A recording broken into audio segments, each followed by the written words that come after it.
Kasunod ng deklarasyon ng National Energy Emergency dahil sa tensyon sa Middle East, naglaan ang Department of Labor and Employment o DOLE ng 1.2 billion pesos para palawakin ang mga programang ayuda tulad ng tupad. Kasama sa tutulungan dito ang mga manggagawang nawala ng kita, lalo na ang mga tsuper at iba pang nasa transport sector na apektado ng pagtaas ng presyo ng langis. Pero para masigurong mapupunta talaga ang ayuda sa mga tamang tao, bilang chairman ng Senate Committee on Labor and Employment, agad nakipag-ugnayan si Senator Raffy Tulfo sa DOLE. Nais ng senador na linisin ang guidelines sa pagbibigay ng ayuda para maiwasan ang palakasan sa pagpili ng benepisyaryo at para mapigilan din ang maling paggamit ng pondo sa barangay level. Ayon kay Tulfo, maraming reklamo na may ilang barangay officials na umano'y kumakaltas sa ayudang para sana sa mga benepisyaryo. May mga ulat din umano na may tumatanggap ng tupad kahit hindi naman ginagawa ng maayos ang required community work tulad ng pagwawalis o pagtulong sa mga proyekto sa komunidad. May iba paan niya na nagpapakuha lang ng litrato na kunwaring nagtatrabaho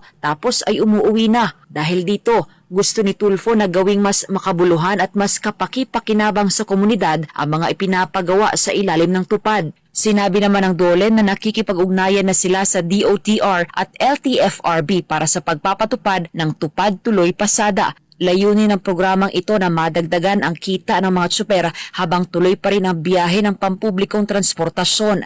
Ayon sa DOLE, sa ngayon ay 50,454 PUV drivers pa lang ang target na mabigyan habang nililinis at chinecheck pa ang listahan.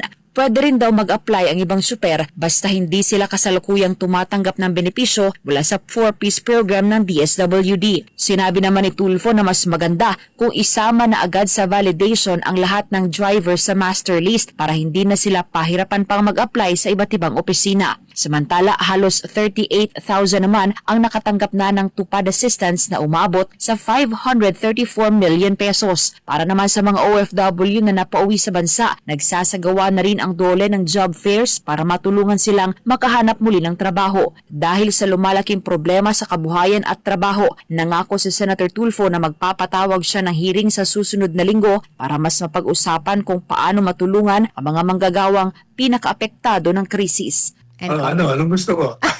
Anong gusto mo sabihin ko? Ang cute kasi yung mga tupad, tapos binabawasan daw. Tapos yung walang sistema, ano ba yan? Parang first time naman natin nabigyan ng ayuda. Alam mo naman yan, Senador Nena, gusto lang yan, publisidad. Alam na natin yan, matagal na yan, di ba? Mm-hmm. Noong pa yan, pandemic pa yan, ganyan na yung issue eh.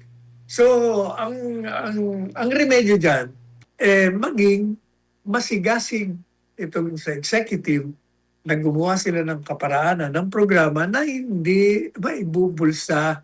Kasi ang nangyayari, inirelease ang pera. Pagdating doon sa magdi-distribute, nababago eh.